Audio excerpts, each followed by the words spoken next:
Hello friends, this is my lecture number 10 on unit number 5th. In this, we are going to learn dimensional analysis. As all we are knowing that with rapid and vast growth of hydraulic engineering, engineers have to face many new and complicated problems. These problems are mainly connected with the design, construction and efficient working of hydraulic structures and machines. Some of these problems can be solved by mathematical methods. However, such problems are very few.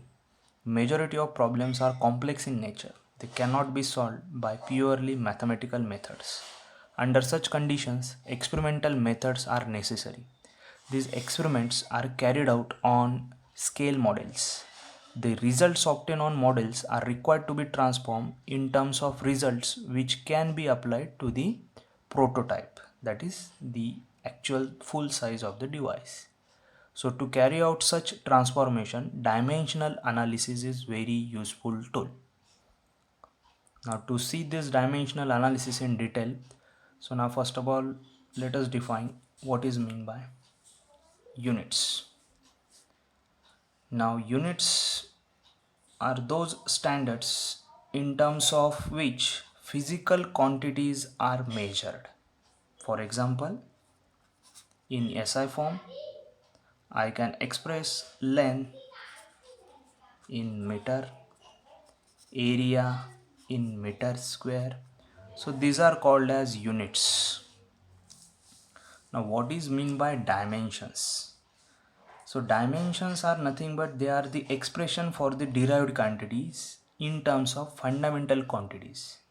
Now already we are knowing that what is meant by fundamental quantities. So fundamental quantities are those quantities which are not depend upon any other quantity. They are mass, length, time, temperature,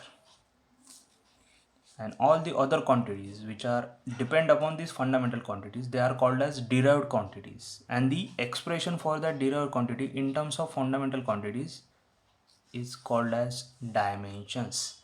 For example, unit of area is meter square, so its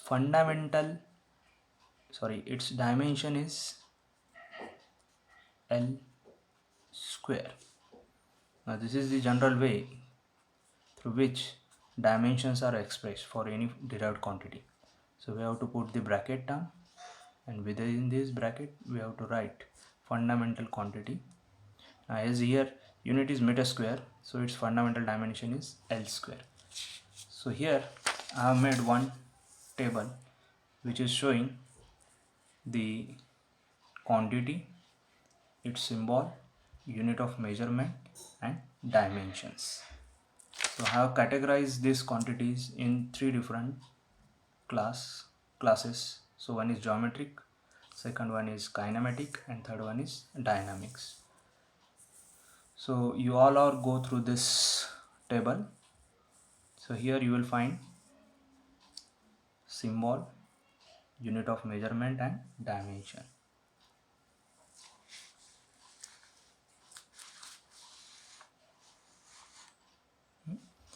And from 17 to this last term torque, try to obtain symbol, unit of measurement and their dimensions. So this is homework for you.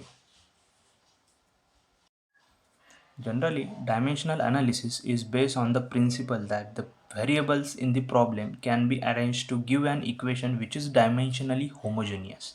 Now what is meant by dimensionally homogeneous equation? Now an equation is said to be dimensionally homogeneous when the dimensions of left hand side are same as dimensions of right hand side. Now for example, here I have written equation for discharge over a triangular notch. Now expression is q is equal to 8 upon 15 cd under root 2g tan theta by 2 h raised to 5 by 2. Now here cd tan theta by 2, these are the constant term. 8 upon 15 is also constant term.